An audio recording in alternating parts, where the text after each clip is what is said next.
Good morning, everybody. My name is Daniel, and today I'm going to give you 10 takeaways from this year's Oscar nominations. Starting with number 10, Nine. And I guess J-Lo got snubbed too, but Nine. Yes, we're talking about Best Supporting Actress, where 4 out of the 5 slots I think were pretty settled, but that 5th one was always in question, and I wanted it personally to go to Zhao Shuzhen, who played the grandmother, Nai in The Farewell, and a lot of people were asking, where's J-Lo? Instead, we have Kathy Bates playing the mother of Richard Jewell in the movie Richard Jewell. Nai had the best performance of the year. Hot take, I don't care. It just sucks that she's not being recognized. And speaking of not being recognized, number 9, The Farewell got completely shut out, and so did Uncut Gems. Both movies were fantastic, completely different sides of the spectrum if you want to think about what type of movie they are, but we were hoping for Adam Sandler, an actor. We didn't get that. We had Uncut Gems, an original screenplay, not happening. Even a fringe hope for Josh and Benny Safdie in director, and that didn't happen too. So I think the only A24 nomination here is for The Lighthouse in cinematography. 2 great movies, didn't get any Oscar attention whatsoever.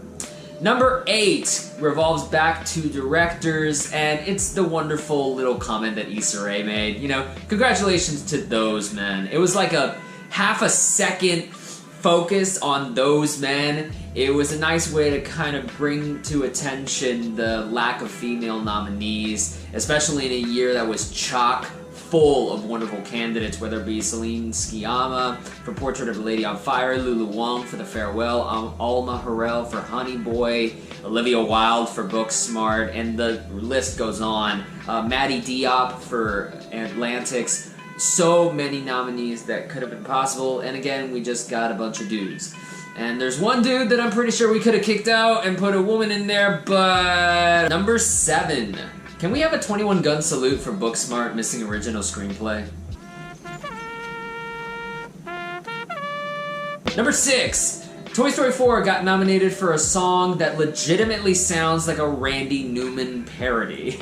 I'm Not Gonna Let You Throw Yourself Away, which played in a montage of the fork trying to throw itself away. It's just so on the nose and corny and lame. It's like every joke that anybody has ever made about Randy Newman put into one song, and Randy Newman just threw it out there. He had a wonderful score for Marriage Story that was nominated as well, but my god, this song sucks. It's the one part of Toy Story 4 that actually legitimately, almost objectively, sucks. Number 5. God bless you, Ad Astra. Your lone sound mixing nomination will live on in fame. You deserved way much more. Number 4. Frozen 2 went into the unknown and couldn't find their way to an animated feature nomination, which is a huge surprise for me. Almost as big a surprise as Netflix getting 2 nominees here. I Lost My Body and Klaus, the Christmas movie. I had a feeling about both films. They were always kind of on the fringe for me. But a Disney movie getting knocked out by Netflix, that's a stunner. Yeah, I don't know if the Frozen 2 response was lukewarm, but damn, I really thought that was a slam dunk. Oh well. Number 3. Where's Ruth Carter? Ruth Carter, who won an Oscar last year for costume design in Black Panther, she returned with Dolomite Is My Name. Where is she? Where is that nomination? Especially in a category where I thought, you know, the Irishman's clothing was gonna get kind of downplayed. Seriously, where is Ruth Carter? I'm genuinely confused. Number 2. We're going to be talking about Best Picture lineup in a little bit, but this year we have 9 films, and surprisingly, Ford v Ferrari made it without any above-the-line nomination. I think it only has the sound categories, cinematography, and film editing. Yep, my bad. It did not get cinematography. So yeah, Ford v Ferrari got a Best Picture nominee with only 3 other categories. The sounds and film editing. Nothing above the line, no screenplay, no director, nothing. What kind of universe are we living in? I don't know. So for a movie about race cars, the fact that it got in on technical muscle alone kind of is appropriate. But, you know, I thought there was so much more buzz about Knives Out. I guess it didn't translate to the Academy. And speaking of the Best Picture lineup, we're gonna wrap this up with the Best Picture lineup and how many nominations each got. Leading the pack is Joker with 11, which is a lot. I wasn't sure if Todd Phillips was gonna get in for director, but hey, it happened. Then we've got Once Upon a Time in Hollywood, Irishman, and 1917 with 10 nominations. I think these three are the big contenders right now for Best Picture. I think they're gonna be duking it out as the award season progresses. We've got a shorter season this year, so maybe some spur of the moment, like any change can really shift the tide of the whole race. Next on the list is another three-way tie between Parasite, Little Women, and Jojo Rabbit for 6 nominations. Parasite I was hoping was gonna get a supporting actor nom for Song Kang-ho, but Anthony Hopkins I think took that spot. He played the two popes. Little Women is kind of this year's Phantom Thread, the one that really came in late but took a healthy amount of nominations. I was actually kind of surprised that it got, I think, above 3, but hey, worked out for that. And then Jojo Rabbit didn't get like an overwhelming amount of nominations, but I think it got the right kind of nominations. So you got like costume design, production design, film editing, adapted screenplay, picture.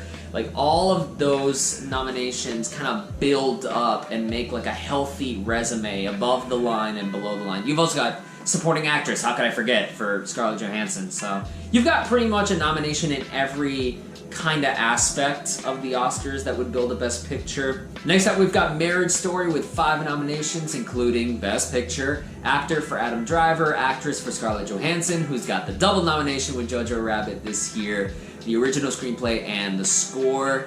I think this is pretty appropriate. The only thing I maybe could have seen it getting was maybe a film editing, if it were a stronger Best Picture contender, or maybe director. I know Noah Baumbach was sitting on the fringes with Greta Gerwig and Taika Waititi just looking in at the Oscar 5, but I guess that didn't happen. And then of course I was talking about Ford v Ferrari. It's got 4, the sound categories, editing and mixing, cinematography, and film editing. So let me give it to y'all again. The 9 nominees for Best Picture are Joker, Once Upon a Time in Hollywood, The Irishman, 1917, Parasite, Little Women, Jojo Rabbit, Marriage Story, and Ford v Ferrari.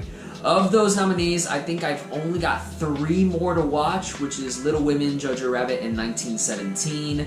And thankfully, because theaters are really good about keeping Oscar movies in rotation, I'll probably be able to see those very shortly. So I should be able to drum up a Best Picture ranking video for y'all if you want to see it. And that is it, my 10 takeaways from this year's Oscar nominations. If I've snubbed any takeaways, go ahead and let me know in the comments below. Also, tell me, what do you think about the Oscar nominations? What do you think about the Oscars in general? If you want to keep hanging out with me, go ahead and subscribe to the channel. Join this little family. I would greatly appreciate it. And until next time, take care.